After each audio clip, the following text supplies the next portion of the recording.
Hello दोस्तों, स्वागत है आपका हमारे इस YouTube चैनल स्टोरीज़ बाय वंश में।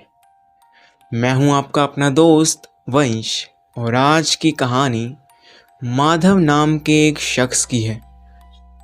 तो बिना किसी देरी के कहानी को शुरू करते हैं। माधव अपनी पोती के साथ शहर से काफ़ी दूर एक गांव में बंगले में रहता था। उसके परिवार में उसके और उसकी पोती के सिवाय और कोई भी नहीं था। माधव को कहानियाँ लिखना बहुत पसंद था। वह भूतिया कहानियों की किताबें लिखा करता था। इन्हीं किताबों को बेचकर उसका गुजारा चलता था।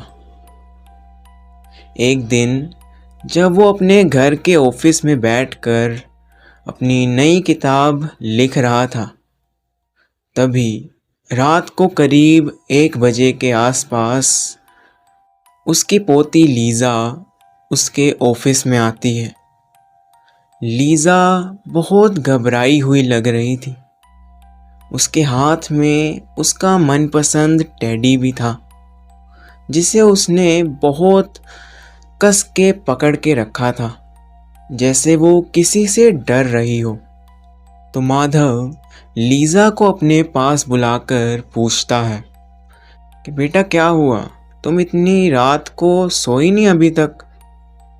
तो लीज़ा उसे कहती है कि दादू, मेरे कमरे में कोई है और वो रो रहा है। तो माधव यह सुनकर मुस्कुराता है और लीज़ा को कहता है कि बेटा, मैंने तुम्हें कहा था ना, भूत सिर्फ कहानियों में होते हैं, असली में नहीं होते।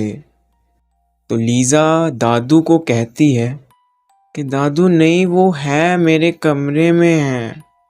तो माधव लीज़ा को साथ लेकर उसके कमरे में जाता है। वह उसके कमरे की लाइट चलाता है और सारी जगह पर चेक करता है, पर माधव को कोई भी नहीं दिखता। तो माधव लीज़ा को कहता है कि देखा, मैंने तुम्हें कहा था कि यहाँ पे कोई भी नहीं है, देख लो। तो लीज़ा माधव को कहती है कि नहीं दादू, यहाँ पे कोई था। तो माधव लीज़ा को सोने के लिए कहता है और जब माधव लीज़ा को बेड पर लिटाकर वहाँ से जाने लगता है, तो लीज़ा उसे फिर से आवाज़ देकर कहती है, दादू, जो रो रहा था वो मेरे बेड के नीचे है, वो अभी भी रो रहा है। तो माधव उसे फिर से समझाता है कि मैंने अभी तो देखा है लीज़ा, तुम्हारे कमरे में कोई भी नहीं है। और माधव उसकी तसल्ली के लिए एक बार बेड के नीचे देखता है और वो देखता है कि बेड के नीचे भी एक लीज़ा थी। उसके हाथ में भी वो टेडी था और वो लीज़ा माधव से कहती है कि दादू, मेरे कमरे में कोई है। जब माधव फिर से लीज़ा को बेड के ऊपर देखता है, तो वो लीज़ा माधव की ओर एक अजीब हंसी के साथ देख रही होती है।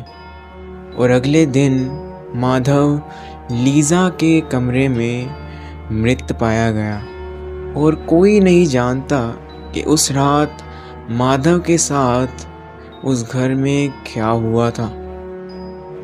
लीज़ा तो बच गई, पर उसकी याददाश्त चली गई। दोस्तों, कैसी लगी आपको हमारी ये कहानी, हमें कमेंट सेक्शन में ज़रूर बताइएगा। और अगर अच्छी लगी तो प्लीज़ लाइक एंड सब्सक्राइब करना मत भूलिएगा। आपको मिलते हैं अपनी अगली कहानी में।